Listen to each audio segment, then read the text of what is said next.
हमारे चैनल को सब्सक्राइब करने के लिए सब्सक्राइब के बटन पर क्लिक करें, साथ ही बेल के आइकन पर क्लिक करना ना भूलें।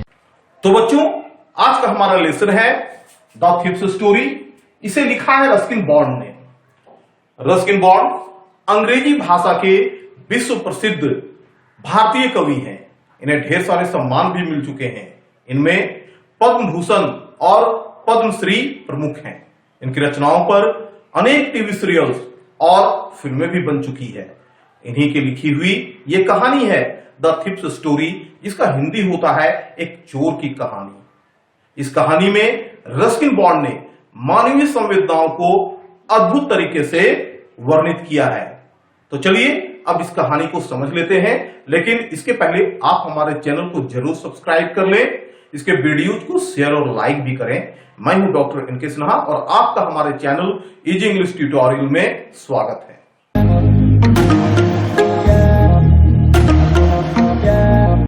चलिए अब इस कहानी को समझते हैं। इस कहानी के दो प्रमुख पात्र हैं। एक का नाम है हरि सिंह और दूसरे का नाम है अनिल। हरि सिंह एक चोर है, थीप है, और यह इसका ओरिजिनल नाम, वास्तविक नाम नहीं है। यह हर महीने अपने नाम को बदल देता है ताकि यह पुलिस से बचा रहे। और दूसरा पात्र है इसका अनिल। यह एक सीधा साधा नौजवान है। इस कहानी को लेखक ने हरि सिंह नामक चोर के माध्यम से ही कहलवाया है और इसकी उम्र मात्र 15 वर्ष है, 15 ईयर्स है। और अनिल जो एक सीधा साधा आदमी है, इसकी उम्र 25 साल है। यह कहानी की शुरुआत एक कुश्ती के मैच से होती है, जहां पर हरि सिंह यानी कि यह 15 वर्षीय चोर उपलब्ध है और यह अपने शिकार को ढूंढ रहा है।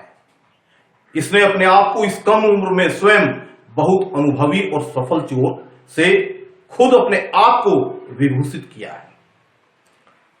यह अनिल को देखता है जो एक दुबला पतला और बड़ा सीधा साधा आदमी रहता है। हरि सिंह को अपना यह शिकार बड़ा पसंद आता है। वह अनिल के पास आता है और अनिल को कहता है कि तुम खुद एक पहलवान की तरह दिख रहे हो। तो अनिल मुस्कुराते हुए हरि सिंह को कहता है तुम भी तो इसी तरह लगते हो। इस पर हरि सिंह झेप जाता है क्योंकि खुद हरि सिंह काफी पतला दुबला होता है।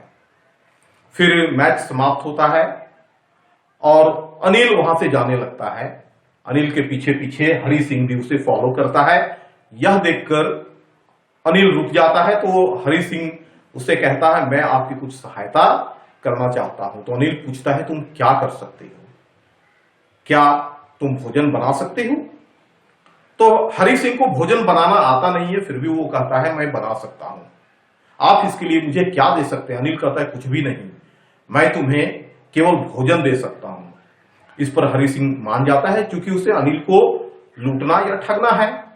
तो अनिल उसे अपने साथ घर ले आता है और उस रात जब हरि सिंह अनिल के लिए भोजन बनाता है तो यह भोजन इतना बुरा होता है कि अनिल उसे ले जाकर सारा का सारा कुत्ते के सामने फेंक देता है और हरि सिंह को कहता है तुम निकल जाओ। लेकिन हरि सिंह काफी आकर्षक ढंग से अनिल को देखकर मुस्कुराता रहता है। तो अनिल भी मुस्कुराने लगता है, कहता है ठीक है मैं तुम्हें भोजन बनाना सिखाऊंगा। और अनिल उसे भोजन बनाने के लिए सिखाता है। आगे हरि सिंह का काम हो जाता है बाजार से सामान को लाना, जिसमें कि वह प्रत्येक दिन अनिल के पैसे में से लगभग 1 रुपया का घोटाला कर ही लेता था। इसके सिवा वो अनिल के साथ अभी तक कोई भी बुराई नहीं करता है। अनिल उसे उसका नाम लिखना सिखाता है और उसे कहता है मैं तुम्हें संख्याओं को जोड़ना और वाक्य बनाना भी सिखलाऊंगा।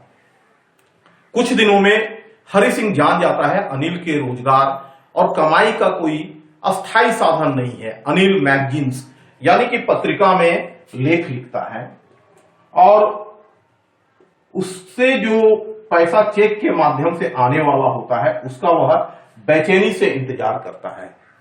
लेकिन अनिल खुले हाथों वाला होता है। जैसे चेक आता है, उसके पास पैसा आता है, वह पार्टी में और अपने मित्रों में उसे उड़ाना चालू कर देता है। एक बार की बात है, अनिल के पास कुछ अधिक पैसे आते हैं तो हरि सिंह को बतलाता है कि उसने अपनी एक कहानी को एक मैगजीन के संपादक को बेच दिया है, जिससे उसे अच्छे पैसे मिले हैं, और वह हरि सिंह के सामने ही पैसे को अपने बिस्तर के नीचे रखता है।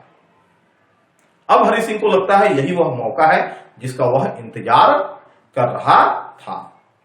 उस रात हरि सिंह को नींद नहीं आती है और वो इंतजार करता है कि कब अनिल सोए और वह उन पैसे को लेके वहां से भाग जाए। उसका विचार है कि 10:30 के लखनऊ के ट्रेन को वह आसानी से पकड़ सकता है, और उस रात भोजन करके जब अनिल सो जाता है तो वो धीरे धीरे उसके बिस्तर के पास जाता है और अनिल के बिस्तर के नीचे से उस पैसे को निकालकर वहां से भाग खड़ा होता है और स्टेशन पहुंच जाता है।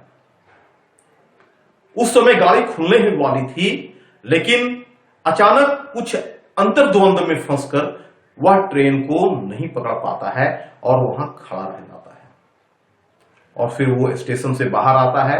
वो किसी होटल में वहां पर ठहरना भी नहीं चाहता है, क्योंकि उसके पास 50-50 के नोट के रूप में 600 रुपए थे, और उसका खुद का विचार था कि इतने पैसे से तो वो 2 सप्ताह तक किसी अमीर अरब के तेल के व्यापारी की तरह जीवन को जी सकता है। लेकिन अचानक उसे याद आता है कि चोरी करने के चक्कर में वह भूल गया कि अनिल उसे पढ़ा भी रहा था, और यदि वो पढ़ना लिखना सीख जाता है तो फिर उसके उन्नति की कोई सीमा नहीं रहेगी। इसके अलावे वो जब अनिल के नेचर यानी कि स्वभाव के बारे में सोचता है तो वो खुद भी दुविधा में फंस जाता है। वो जानता है कि अनिल केयरलेस व्यक्ति है। अन्य व्यक्ति जब ठगे या लूटे जाते हैं तो उसमें से 3 प्रकार के लोग होते हैं। एक लालची व्यक्ति होते हैं, एक धनी व्यक्ति होते हैं, और एक सामान्य व्यक्ति होते हैं, कॉमन पर्सन। लालची व्यक्ति को जब ठगा या लूटा जाता है तो ये डर जाते हैं और ये अपने भय को, फियर को एक्सप्रेस करते हैं। लेकिन धनी व्यक्ति जब लूटे जाते हैं तो ये अपने क्रोध को व्यक्त करते हैं, एंगर को। और जब सामान्य लोग लूटे जाते हैं तो वे इसे अपना किस्मत मानते हैं, फैट मानते हैं, और ये एक्सेप्टेंस को व्यक्त करते हैं कि यह उनका भाग्य था। लेकिन अनिल तो इन तीनों में से किसी भी ग्रेड में नहीं आता है। उसे जब पता चलेगा कि मैंने उसके पैसे को चुरा लिया है तो उसे दुख पहुंचेगा, लेकिन पैसे जाने का नहीं बल्कि उसके विश्वास को टूटने का दुख पहुंचेगा। अभी हरि सिंह इसी उधेड़-बुन में था कि बूंदाबांदी होने लगती है और फिर तीव्र बारिश आ जाती है, जिसमें वह पूर्ण रूप से भीग जाता है, पैसे भी भीग जाते हैं। लेकिन वो कहता है कि किसी लालची को, धनी को या सामान्य व्यक्ति को तो लूटना आसान है, लेकिन अनिल के जैसे लोगों को, जो बिल्कुल ही भोला भाला है और जितने भी लोगों से वह अभी तक अपने जिंदगी में मिला था, सबसे ज्यादा खुले हृदय का व्यक्ति अनिल ही था। क्योंकि वह हरि सिंह को अपने घर का चाबी भी दे दिया था कि तुम कभी भी, यदि मैं घर पर रहूं या ना रहूं, तुम आराम से आ जा सकते हो। तो ऐसे सरल हृदय और सीधे और दयालु व्यक्ति को लूटना बड़ा कठिन होता है। इन्हीं सब विचारों के साथ वह फिर घर आ जाता है, और पैसे चुराने से ज्यादा कठिन उसे लगता है कि पैसे को किस तरीके से अनिल के बिछावन के अंदर रखा जाए, क्योंकि पैसे भी काफी भीग गए थे। वह जानता था कि सुबह में अनिल उसको 2-3 रुपए जरूर देगा और कहेगा सिनेमा देख लेना, लेकिन वह पूरा पैसा चुराना चाहता था। लेकिन अब उसकी मनोस्थिति बिल्कुल बदल चुकी है। वह पैसे को किसी तरह अनिल के बिछावन के अंदर उसी स्थान पर रख देता है और सो जाता है। सुबह को उसकी आंखें देर से खुलती है। उस समय तक अनिल जग चुका था और चाय बना चुका था। और फिर वह हरि सिंह को 50 रुपए देता है और कहता है कि आज मेरे पास कुछ पैसा है और अब मैं तुम्हें अस्थायी रूप से कुछ वेतन दिया करूंगा और मैं तुम्हें पढ़ाना भी प्रारंभ करूंगा। यहीं पर वो स्थान है जहां पर अनिल मुस्कुरा पड़ता है और हरि सिंह उसकी मुस्कुराहट को देखकर खुद भी मुस्कुरा उठता है। लेकिन आज उसकी मुस्कुराहट में कोई बनावट नहीं था, वो मुस्कुराहट उसके हृदय से आई हुई थी और यहीं पर यह कहानी समाप्त हो जाती है।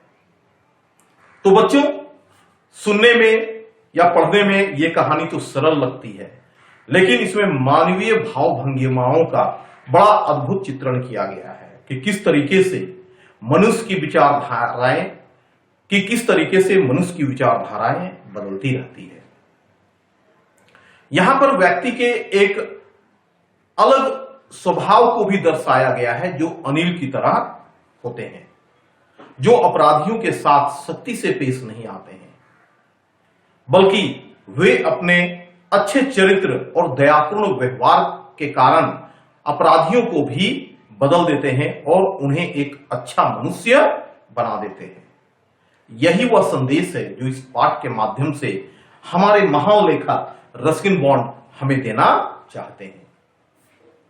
तो अब आप लोगों को यह कहानी कैसा लगा, अपने कमेंट के माध्यम से जरूर बतलाएं। यदि आप कुछ पूछना चाहते हैं तो कमेंट करके पूछ सकते हैं। अगले एपिसोड में मैं इसके प्रश्न उत्तर को भी आप लोगों को समझाऊंगा और आशा करता हूं आपको यह एपिसोड भी काफी पसंद आया होगा। और आप यदि कुछ सलाह देना चाहते हैं तो कमेंट के माध्यम से भी दे सकते हैं। आप हमारे वीडियोज को जरूर लाइक कर लें, हमारे चैनल को सब्सक्राइब भी जरूर करें। आपने इसे देखा, इसके लिए थैंक यू।